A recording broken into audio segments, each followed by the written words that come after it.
Now, that's just for a basic astral tour, so to speak. Now, if we're going to go for a cause, I mean, there's no limit. I mean, we're going to go back to what the cause is. And that's just going to be whatever age it has to be. It's going to be what it has to be. Tell us the most interesting case that you ever did. One of the most interesting cases I ever did, I had a woman come to me who had a severe fear of heights. She had a severe claustrophobia. She was roughly, I'd say, like in her mid-30s or so. And she finally came to me because her fear had gotten to the point where she was forced to drag her young child off of a Disney World ride because she couldn't handle it. Okay, this woman was really upset. Okay, this has gotten to where now it's radically affecting her child's life and potentially communicating that fear over to the child. So I went ahead and regressed the mother. We went straight back to the cause. And she went back to a vivid memory. She was in ancient Ireland, and she was arguing with a lover, with a man, and she was walking backwards away from him, shouting at him and telling him he was no good, and he was yelling at her and telling her what he thought of her. And in this heated argument, as she's walking backwards, she didn't notice there was a cliff behind her.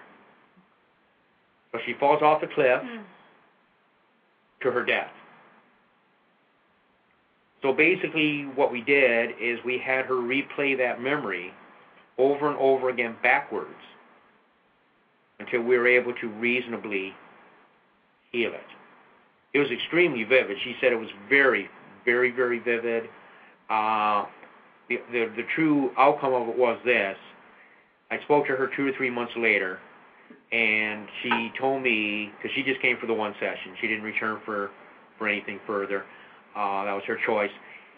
And she said she'd had about a 70% reduction in her symptoms. When you're experiencing this, I guess, through your mind's eye, does the body feel anything? Or is this all just within the mind's eye? This is pretty much in the mind's eye. Okay, and what will happen is, if it gets too vivid for the person, you could get to where you're feeling it physically, okay? We really don't want that. If it's going to be that upsetting to the person, we're going to instruct them to watch it as a movie, to disassociate, okay? Yeah. And in a regression situation where I'm really controlling the experience like a group, basically you will watch like your own death as a movie. I'll take you back to the last day of the life.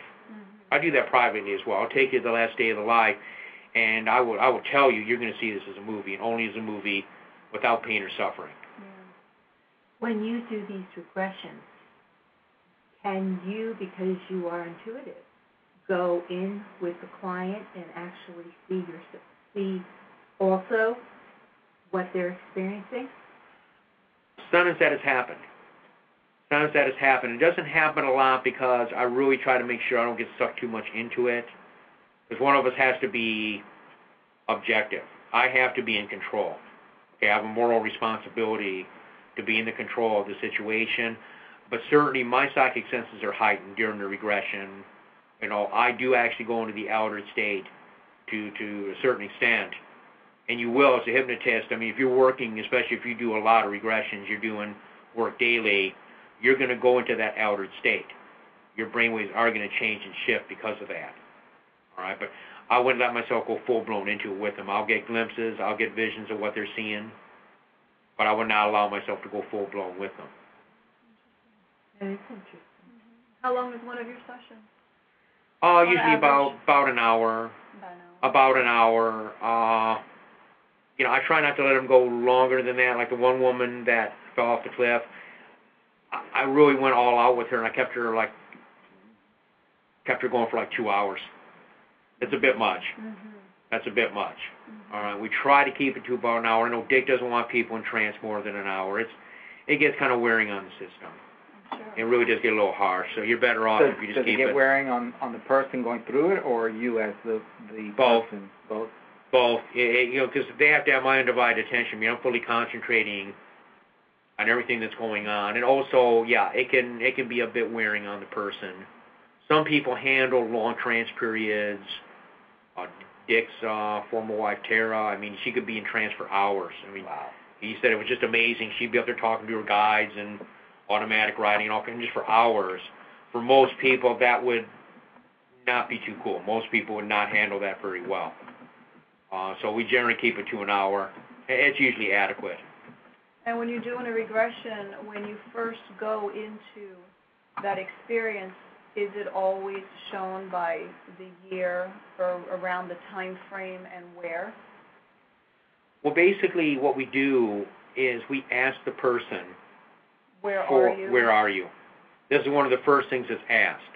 It's one of the very first things that comes up early on in the experience. I want to find out where they're at. Okay? They generally can find that. They generally will access that information. This is where trust comes in. They have to trust what's coming in and report it to me because they'll get it in thought language. Mm-hmm. Then they have to report it to me, and then I'll go ahead and ask further questions. Mm-hmm. But yeah, we usually get the location. It's not hard.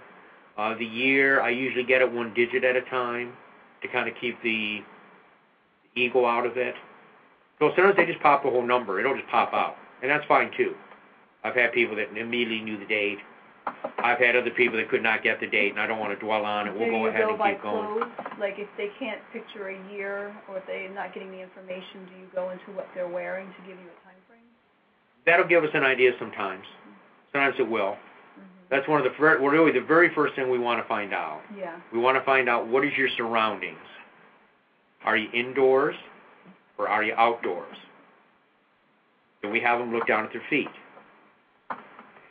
And we have them look down at the feet because not so much I'm interested whether they're barefoot or wearing shoes, so we do ask them that. But we want to really put them in the vision. Okay, when you look down at your feet, you're not looking at it from the outside. You're planted. You're looking through your own eyes. Yeah. Okay, so we do want them to see as much as possible through their own eyes. We want to get them three-dimensionally involved. I have a question. Go ahead. Have you ever had anybody that was regressed that was on another planet? Yes, I did. I did a regression on a young man one day, and he was basically an alien on a spaceship. That was an interesting experience. I bet that was. Yeah. Flying around. Yeah. Goodness. Does he know where? What planet? Did that come about? Where he was No, from? the planet wasn't real clear on that. The planet wasn't real clear on that. I think he was a gray, from what I could... Really? Yeah. So when he looked down at his feet, what did he see? I'm going to be honest, I don't recall that. Okay. I don't recall that. But I do recall him saying that he was on the ship. Yeah, and it was definitely